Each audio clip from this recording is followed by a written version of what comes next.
부족한 저를 오늘 이 자리까지 인도하여 주신 하나님께 먼저 영광과 감사, 찬송을 돌립니다. 그리고 저에게 이러한 기회를 허락해 주신 교회와 성도분들에게도 너무 감사드립니다.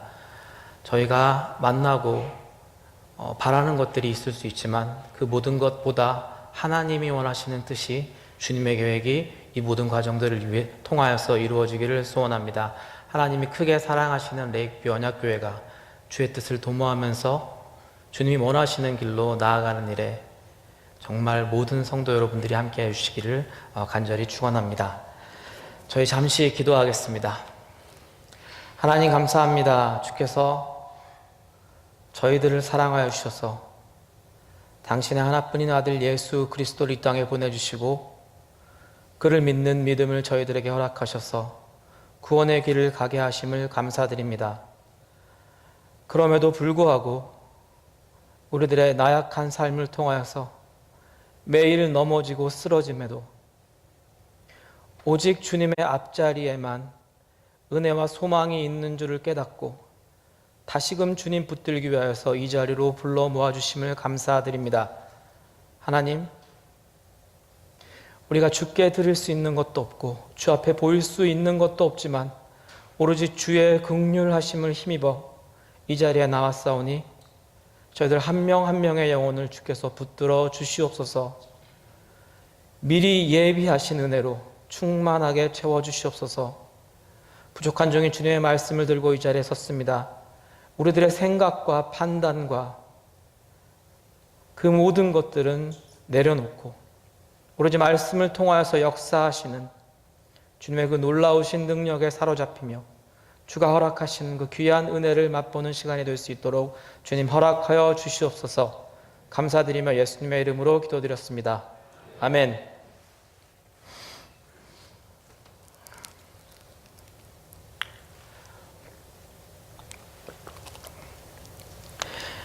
교회를 다니는 사람들에게 아마 가장 익숙한 단어 중에 하나가 믿음일 것입니다. 예수님을 믿는 믿음이 있어야 기독교인이라고 부릅니다. 그 믿음은 또한 우리들의 삶의 원동력이 됩니다. 또한 그 믿음이 있어야지만 구원을 받는다고 성경은 가르치고 있습니다. 그렇습니다. 믿음이 시작이고 전부이고 마지막이 될 것입니다. 믿음만큼 자주 이야기되는 단어 중에 하나는 구원입니다. 구원은 주께서 우리에게 허락하신 것이며 우리들의 삶을 통하여서 이루어가야 하는 것이기도 합니다. 너무나 자주 들어서 익숙한 단어인 믿음과 구원은 그만큼 중요한 단어이기도 합니다. 오늘 우리가 함께 읽은 본문은 이렇게 가장 익숙하고 가장 중요한 단어인 믿음과 구원이 등장하는 것만으로도 충분히 우리에게 많은 것을 가르쳐주고 있습니다. 함께 읽은 본문은 너무나 잘 알려진 주의 말씀입니다. 어쩌면 우리 모두가 이 본문을 여러 번 들어보았고 그 말씀을 통하여서 깨달아지는 것들을 누렸을 수 있습니다. 하지만 오늘 이 시간 저희가 다시 한번 깨닫게 해주시는 하나님의 은혜와 함께 믿음과 구원에 대하여서 깨닫고 나의 살아가는 믿음을 돌아보며 오로지 주께서 허락하시는 믿음 부여잡고 살겠다고 다짐하는 시간이 되기를 소원합니다. 함께 읽은 본문 마지막을 봅시다. 예수님 이렇게 말씀하십니다. 따라 내 믿음이 너를 구원하였으니 평안히 가라. 이 말씀을 예수님이 하셨습니다. 즉 우리가 언제나 추구해야 하는 믿음과 우리가 반드시 얻어야 하는 구원에 대해서 예수님이 말씀하고 계신 겁니다. 오늘 본문을 통해서 우리는 성경이 말씀하시는 그리고 예수가 가르치시는 믿음이 어떤 것인지 그리고 그 믿음이 어떻게 구원을 나타나게 하는지를 생각해 보기를 원합니다. 또한 우리의 약함을 아시는 주께서 우리의 연약함도 다시 한번 채우시는 그 풍성한 은혜를 깨닫기를 소원합니다. 때로 우리는 그렇게 말하는 사람들을 만납니다. 믿음은 간절합니다. 믿음의 간절함이 있어야 되는 것은 마땅합니다. 우리가 간절히 구하고 확신하면 하나님께서 우리의 기도를 들어주실 것이라고 말하는 사람들이 있습니다. 이 말은 당연히 맞습니다.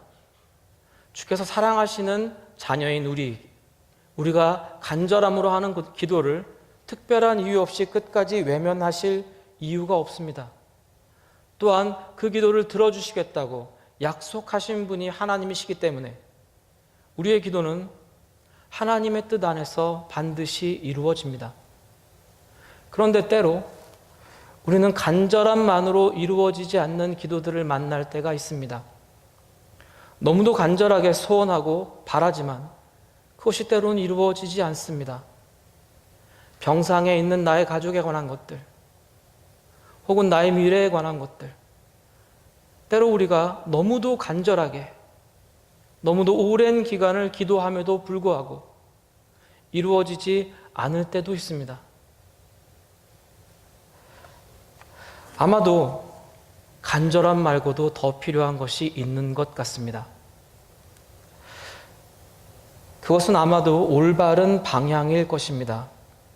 간절하기는 한데 하나님이 원하시지 않는 것, 간절하기는 한데 나의 개인적인 욕심에 관련된 것, 간절하기는 한데 성경에서 말하지 않는 것을 우리가 기도하고 있다면 그것을 하나님이 굳이 들어주지 않아도 됩니다.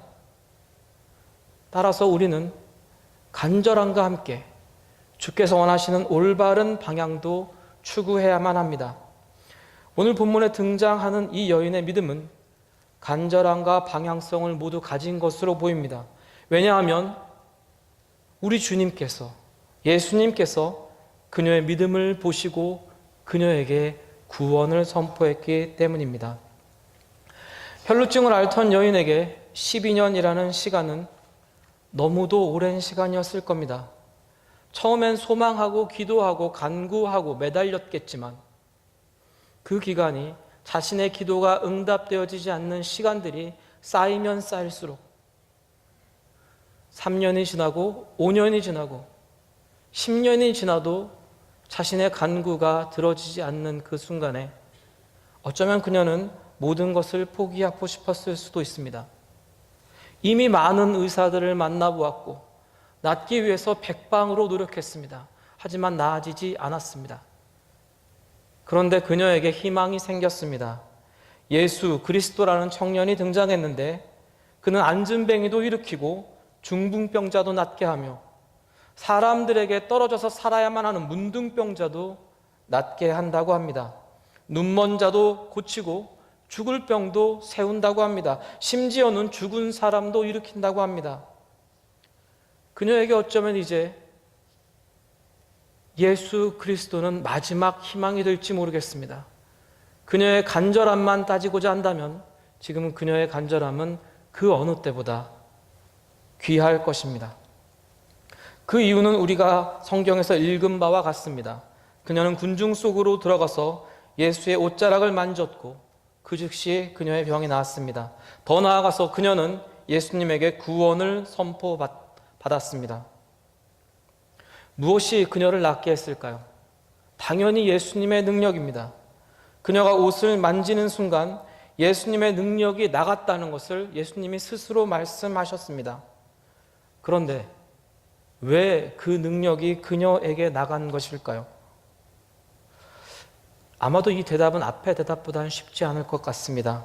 그녀의 간절함 때문일까요? 아니면 예수님의 그녀를 긍휼하게 여겼을 때문일까요? 두 가지 모두 맞는 대답일 수 있습니다. 하지만 무언가 부족해 보입니다. 왜냐하면 거기에는 그녀의 믿음을 보았다고 말씀하신 예수님의 말씀이 있기 때문입니다. 그리고 그 믿음이 구원을 선포받게 하였다는 것을 성경이 기록하고 있기 때문입니다. 아픈 사람 치고 간절함이 모자라는 사람은 없을 것입니다. 특히 이 여인과 예수님이 살았던 그 당시에는 의술과 약품이 없던 시절입니다.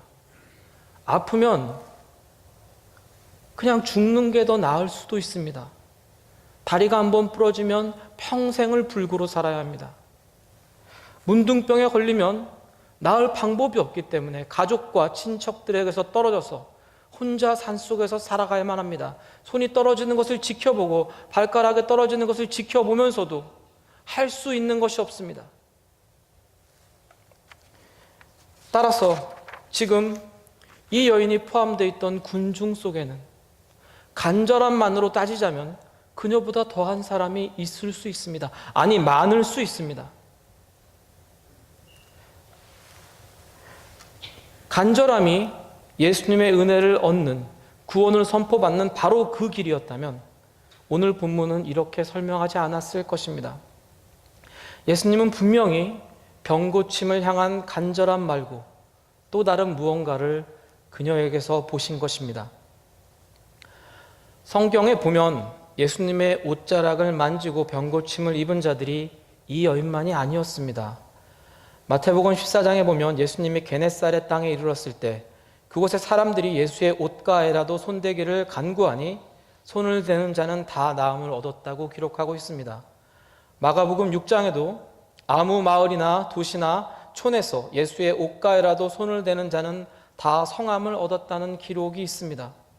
즉, 많은 사람들이 예수님의 옷자락을 만지고 나음을 입었습니다. 그런데 중요한 것은 매번 그렇게 누군가가 옷자락을 만질 때마다 예수님이 멈춰서서 뒤돌아서서 누가 나의 옷자락을 만졌느냐, 나의 능력이 나갔다 라고 말씀하신 적이 없다라는 사실입니다. 수많은 사람들이 손을 대고 나음을 입었지만 오늘의 그녀가 특별한 이유는 그녀가 예수님으로부터 얻어간 것이 병고침만이 아니기 때문입니다. 그녀는 구원을 선포받았습니다. 따라서 예수님이 지금 찾고 있는 사람은 예수님의 옷자락을 만져서 병고침을 얻은 자가 아닙니다. 베드로도 그것을 알고 있었습니다.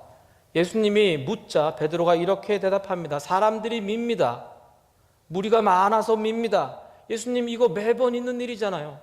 매번 이렇게 사람들이 와서 밀고 손 대고 그리고 낫잖아요. 이게 무슨 큰일이라고 저에게 물어보십니까?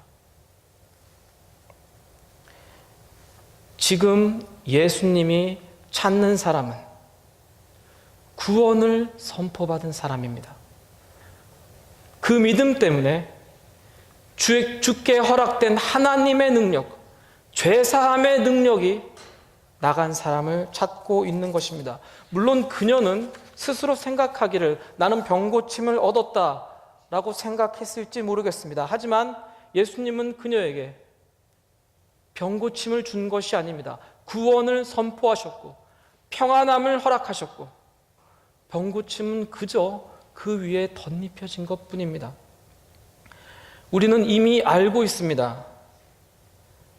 병고침과 구원 중에 무엇이 더 중요한지. 그녀의 간절함이 병고침 때문이었다면 그것은 구원을 선포받기에 충분하지 않습니다. 그 병고침의 괴로움이 얼마나 심하던지 간에 12년이 아니라 120년이라고 해도 그것은 구원보다 큰 것이 될 수는 없습니다. 지금 그녀는 사람이 받을 수 있는 가장 귀하고 소중한 구원을 예수 그리스도에게 받고 있습니다. 그렇다면 과연 예수님은 그녀의 무엇을 본 것일까요? 어떤 점을 보고 따라 너의 믿음이 너를 구원하였다라고 말씀하셨을까요? 우리가 그녀에 대해서 알 수 있는 것은 많지 않습니다. 성경은 그녀가 12회를 혈루증이라는 병을 앓았고 아무에게도 고침을 받지 못했다라고 기록하고 있습니다. 그리고 예수님의 옷가에 손을 대었다. 이것이 다입니다. 과연 이것들 중에 예수님이 보시기에 구원을 선포받을 때 필요한 것이 무엇이겠습니까? 물론 구원은 예수 그리스도에게만, 즉 하나님에게만 속한 것입니다. 우리가 무엇을 한다고 해서 하나님의 결정이 바뀌거나 하나님이 우리의 무엇을 보시고 구원을 선포하는 것은 아닙니다. 하지만 우리가 알아야 하는 것은 예수님의 옷가에 손을 댄 사람이 맞지만 왜 이 여인만 구원을 선포받았는가입니다. 즉 여인의 어떠한 태도가 하나님의 은혜의 통로가 되었는가입니다. 혈루증이라는 병을 살펴봅시다. 그녀는 12해 동안 아팠다고 합니다. 혈루증은 피가 흐르는 병이라는 건데요. 아마도 요즘 말로 말하면 자궁내 출혈 정도 될 것 같습니다. 물론 이게 몸에서 피가 나고 멈추질 않으니까 매우 괴로운 병일 겁니다.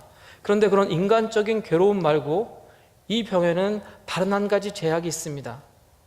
레위기 15장에 보면 구약은 여성의 출혈에 대해서 제재를 명령하고 있습니다. 이렇게 써 있습니다. 여성의 출혈이 있으면 그 유출하는 기간 동안 부정하다.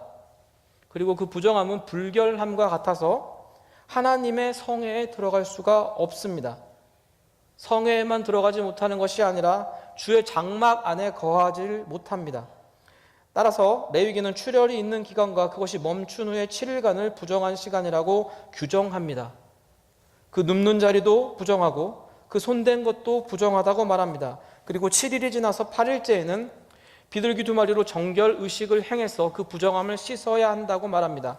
그리고 이러한 복잡한 과정을 걸쳐야 하는 이유는 이스라엘 자손으로 부정에게서 떠나게 하기 위함이고 하나님의 장막을 더럽히지 않기 위함이며 죽음을 면케하기 위함이라고 설명하고 있습니다. 즉 여성이 피를 흘리는 기간 동안에 부정하며 그 기간이 지나면 반드시 속죄가 필요한데 그것을 안 지키면 죽을 수도 있다라는 말입니다. 이러한 율법에 따른다면 이 여인은 12년간 부정한 상태에 머무른 것이 됩니다. 하나님의 성막 근처에 가지 못함은 물론이요, 자기가 살던 집에서도 살 수 없습니다. 왜냐하면 그녀가 누웠던 자리도 손댄 물건도 마주한 사람들도 부정해지기 때문입니다. 따라서 유출하는 기간 동안에 격리된 삶을 살 수밖에 없습니다. 그리고 이 병이라는 것이 피가 흐르는 병이기 때문에 사람들 사이에서 속이거나 숨길 수가 없습니다. 그녀의 삶은 어쩔 수 없이 12년 동안 내내 격리와 불안과 공포 속에 살 수밖에 없었을 겁니다. 그리고 그 기간 동안에 가장 중요하게 하나님의 은혜를 구하는 자리에 나아갈 수가 없었습니다. 부정하기 때문에 성막에 못 갑니다. 예배를 드리러 못 가는 것입니다. 주의 백성의 무리와도 떨어져야만 합니다. 사람들과 교제하면서 주의 위대하심을 찬양하고 그 받은 은혜를 감격하면서 살아야 마땅한 주의 백성인데 그 백성들에게서 떨어져 나가는 겁니다. 어쩌면 주의 은혜가 가장 필요한 이 여인이 그 은혜로부터 격리당한 것입니다. 그런데 그것은 성경의 의도나 하나님의 뜻이라고 보기 어렵습니다. 어쩌면 잘못된 적용 때문인지도 모르겠습니다. 그런데 그 시절에 이러한 잘못된 적용이나 사회적 간섭에 의해서 은혜로부터 격리된 사람은 이 여인만이 아니었습니다. 누가복음에서 예수님이 직접 구원 혹은 죄사함을 선포하는 본문은 총 6번이 나옵니다.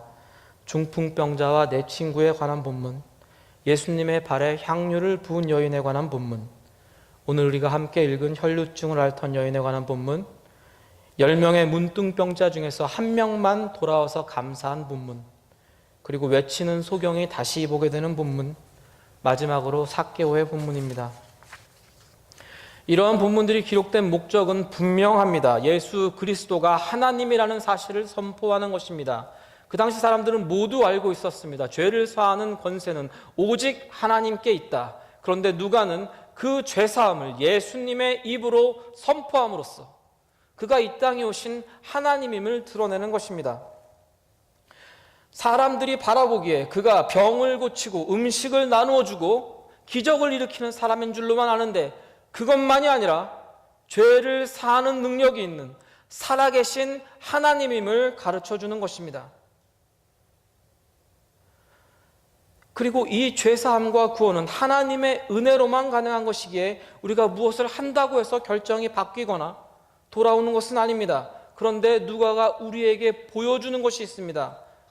이 죄사함의 은혜를, 구원의 은혜를 받는 모든 사람이 한 가지 공통된 태도를 가지고 있습니다. 그리고 누가는 그것을 믿음이라고 부릅니다. 예수님은 이 여인이 그의 옷자락을 만진 행동을 믿음이라고 부르셨습니다. 그리고 그 행동에서 믿음을 보셨기 때문에 병 고치는 은혜가 아닌 하나님으로부터 부여받은 죄사함의 능력이, 구원하시는 능력이 그녀에게 나간 것입니다. 어떠한 것이 그녀의 행동 안에 들어있었을까요?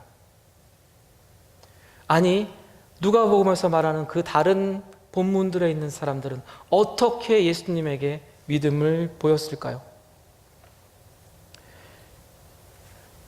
제가 조금 전에 말씀드린 그 6가지의 본문, 그 안에 등장하는 대부분의 사람들이 사회적 관습과 규례 때문에 하나님과의 관계가 깨어진 사람들이었습니다. 온 동네가 알고 있는 죄인인 여인은 하나님께 예배하러 나갈 수가 없습니다. 모두가 그녀가 죄인임을 알고 있기 때문입니다. 그리고 의지적으로 그 자리에 있다라고 판단하기 때문입니다. 문둥병자는 깨끗해지기 전에 제사장을 만날 수가 없습니다. 회개를 하고 싶어도 할 방법이 없는 겁니다. 유명한 세리였던 삭개오는 그를 위해서 집례해줄 제사장이 없습니다. 그 사람은 민족을 등지고 그 사람들의 피를 빨아먹는 사람이기 때문입니다.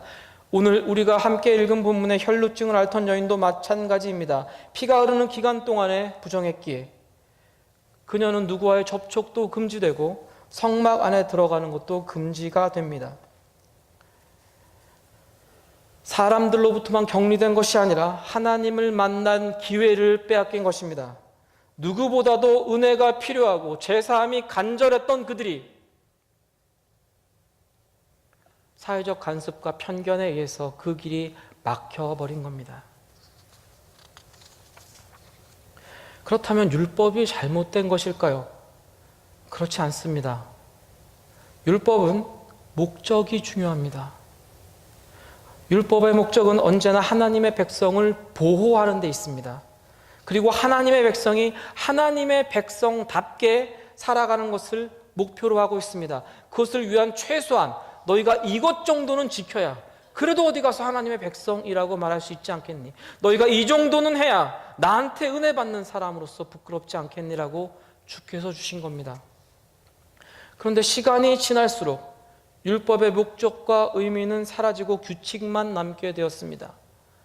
말씀하신 하나님의 의도와 그 안에 숨겨져 있는 사랑이 드러나는 것이 아니라 규칙을 통해서 너와 나를 구분하는데 율법이 사용되기 시작했습니다. 율법이 그러한 너와 나를 구분하는 기준의 역할을 하기 시작하자 권력을 잡는 사람들이 생겼습니다. 나는 이 율법을 지켰으니까 의롭고 너는 못 지켰으니까 죄인이야. 그러니까 너는 나보다 못한 사람이야. 하지만 하나님의 백성 안에 그런 것은 없습니다. 누구나 다 죄인이고 누구나 다 은혜가 필요한 사람입니다. 그런데 규칙만 남게 된 자신들의 뜻 때문에, 자신들의 능력 때문에, 자신들의 위치를 위해서 규칙만 남게 된 율법에는 하나님의 사랑이 드러나는 것이 아니라 너와 나를 구분짓고 나를 위해서 지켜야 하는 규칙만 남게 된 겁니다. 그리고 그 편견 때문에 정말로 하나님의 은혜가 필요한 사람들이 그 은혜로부터 격리되었습니다. 예수님은 아마도 이 여인의 그 마음 속을 들여다보신 것 같습니다. 그녀의 간절함이 병만 낫는 것이었다면 그저 병 고침받고 돌아가면 됩니다.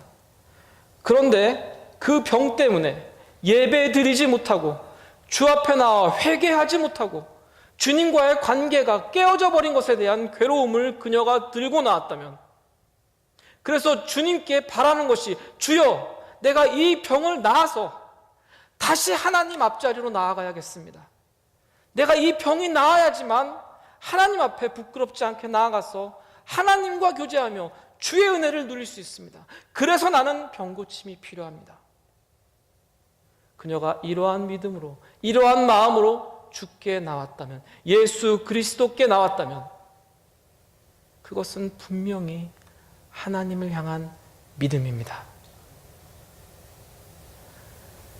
내가 이 병 고침을 낫고자 하는 게 나의 편안함을 위한 것이 아니라 이것 때문에 내가 하나님께 다가갈 수가 없어서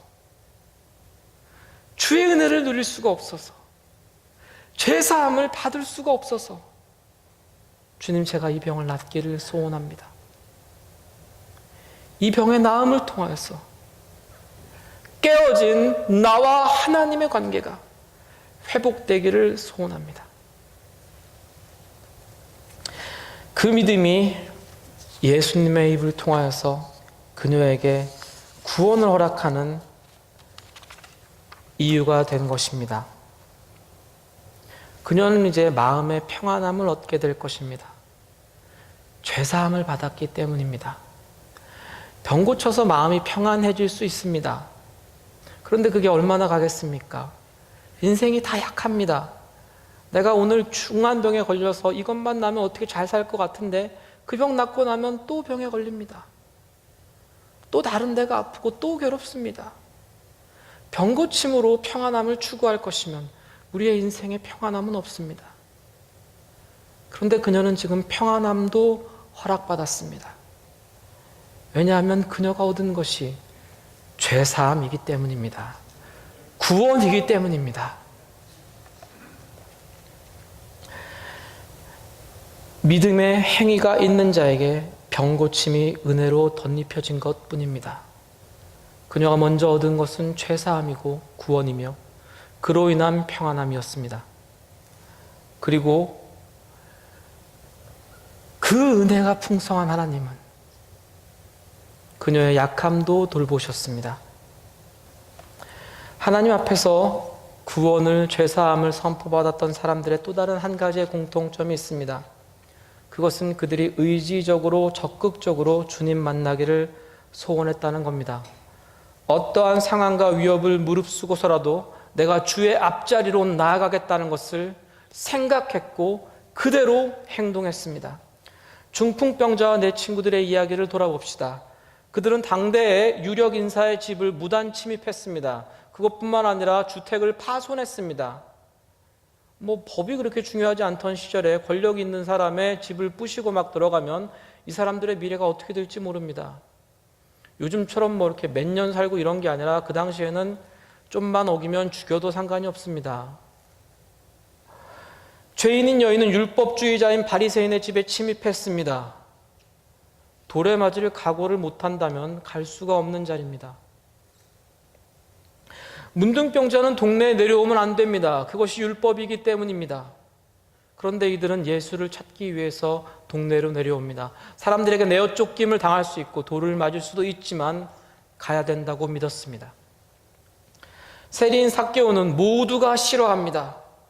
그들 중엔 어쩌면 삭개오를 죽이고 싶은 사람이 있을지도 모릅니다. 나 한 명만 싫어하는 사람, 나를 싫어하는 사람이 한 명만 있는 자리에도 가기 싫은 게 사람의 마음입니다. 그런데 삭개오는 모두가 싫어합니다. 그런데도 그 자리에 나아갔습니다.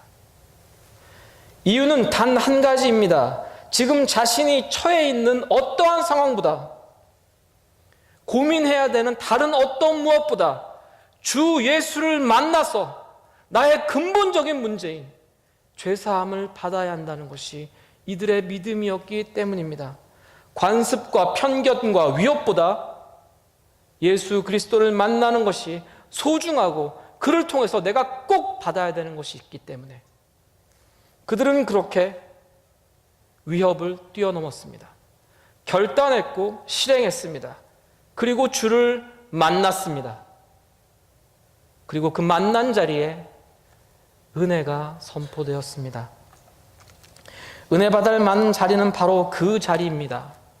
어떠한 상황과 어려움보다도 내가 주를 만나야 하는 것이 소중하고 그에게 받아야 되는 은혜가 꼭 필요하고 그 가운데서 누려지는 평안함만이 나의 삶을 인도한다 라고 우리가 믿을 때 우리는 어떠한 것도 뛰어넘고 그 은혜의 자리로 나아가야만 합니다.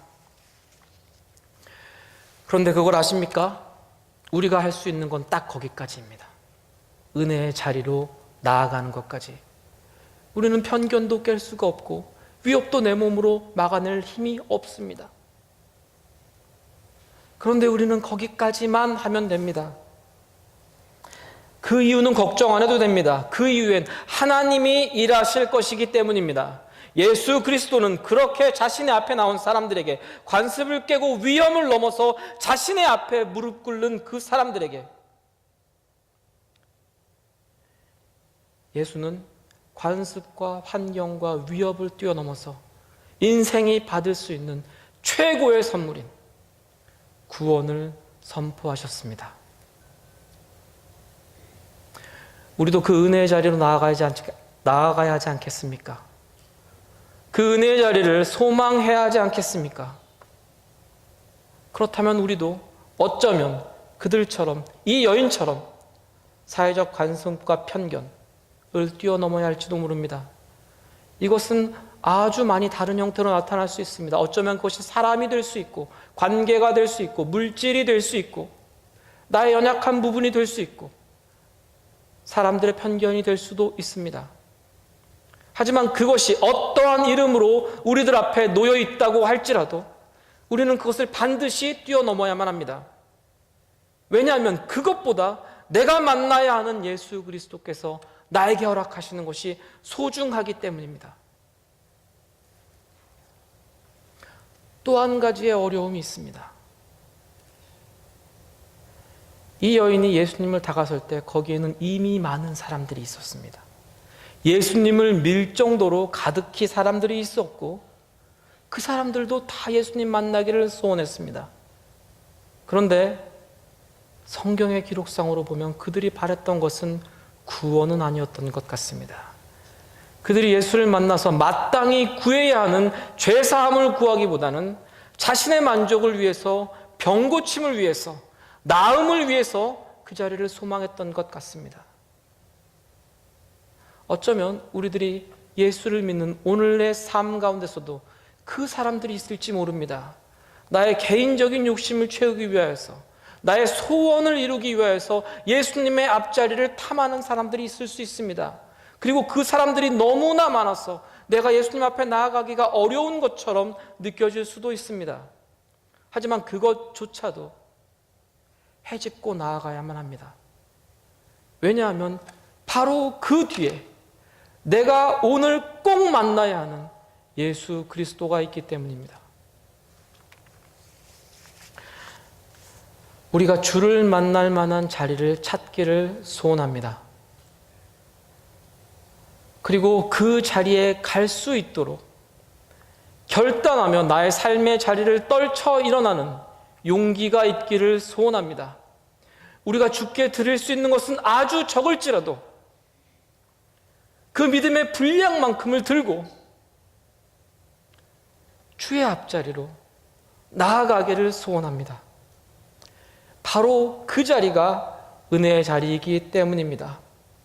세상은 우리를 무엇이라고 부르던, 관습과 편견과 사람이 우리를 어떻게 막던, 우리는 예수를 만나야만 합니다. 왜냐하면 그것 외에는 우리가 구원을 선포받을 길이 없기 때문입니다.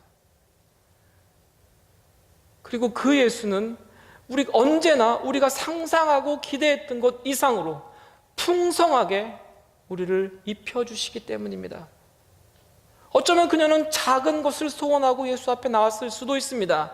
그런데 예수님은 그녀의 그 작은 믿음을 보시고 구원을 선포하셨고 평안함을 주셨고 그녀의 연약함, 삶의 부족함도 채우셨습니다. 우리도 그 자리로 가야 하지 않겠습니까? 오늘 우리가 나온 이 예배의 자리가 바로 그 자리가 되기를 소원합니다. 주의 은혜가 풍성한 자리, 주께서 원하시는 바가 선포되고 아멘으로 받는 그 자리, 구원의 은혜가 풍성하게 넘치며 우리들의 삶의 연약함까지도 돌보시는 그 하나님의 은혜가 충만한 자리, 그 자리가 이 자리가 되기를 소원합니다. 그리고 이 자리를 소원하고 나오시는 여러분에게 풍성하게 채우시는 주의 은혜가 언제나 함께하기를 예수 그리스도의 이름으로 축원합니다.